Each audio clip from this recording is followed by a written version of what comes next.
In this worksheet called Worksheet Protection, we're looking at an HR database. As an HR manager who wants to hand over this task to an assistant to make adjustments and changes to his list, you have to first think if that assistant should be seeing these personal details, such as salaries, job ratings and birth dates, etc. We're concerned about these kinds of data and whether they should be seen or altered, as well as certain formulas and worksheets.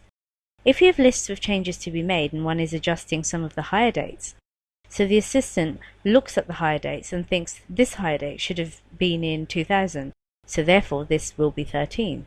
So I'll make this 13 and this 2000 instead of 99. In this particular worksheet, that's the formula. I just double-clicked it. It calculates the years of service. If you type over that, you destroy the formula. So that is a concern. We could hide the salary, or we could consider making them visible for reference points. But we should really make sure no one can change this. Now, cells in Excel worksheets have the inherent characteristic of being locked. If you click on any cell, then almost any worksheet, whilst it's being altered, and you go to the Home tab and click in the lower right hand corner here, or if you click to go to Format Cells, you'll see a Protection tab and you'll see a box called Locked. This is likely to be checked. Locking cells, however, have no effect until you protect the worksheet. So this feature is about protecting just the worksheet, but we have to make sure that the cells we're going to protect are locked. If we want our assistant to be able to make changes, we might start by selecting the entire worksheet and then either right-clicking and going into Format Cells, or using the dialog box launcher and go to Format Cells, the Protection tab, and uncheck the Locked box. If some are locked and some are not, sometimes the boxes are greyed out, but you can click it a few times and make sure these look white. None of these cells are locked at the moment, but we do want to lock some of them. We may want the salary columns to be visible, but we don't want these to be changed in any way.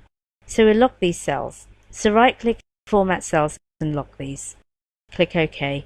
We won't change the job rating, but we'll hide this. Right-click and hide. You might think that someone can unhide this, but with Worksheet Protection we can prevent entries in locked cells, as well as preventing unhiding certain columns. We can also make sure that none of the formulas can be wiped out in column F. We'll also use those cells. Right-click column F, Format Cells, Locked. So we're ready to activate Worksheet Protection only on this worksheet.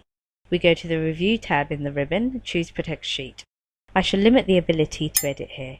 We also need to think whether anyone using it in this state should be allowed to unhide the columns and rows. That would fall into the category of Format Columns.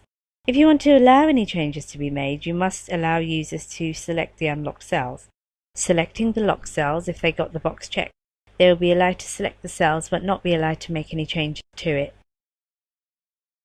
If you don't want anyone else to be able to unprotect the sheet, then you provide a password and then repeat it. A visual sign that the worksheet is protected is if you go to the Home tab and many of the formatting features are greyed out. They're not available. So we can't make this text bold, or many other things we can't do. Now let's return to what we were looking at earlier. I'm a user reading that this should have been 2000 and therefore this is going to be 13. But I can't even click there. I'm trying to click but I can't even make a change. I assume there's a hidden column there, so I'll try to unhide it, but I can't. So the three things I suggested in terms of security, we can't undo. The person may even go to the Review tab to unprotect the sheet, but there's a password which the person doesn't know. But you can enter the password and it returns to its normal state. So you get the idea of how this might work. Protecting the worksheet is a vital tool, especially when there's multiple users involved.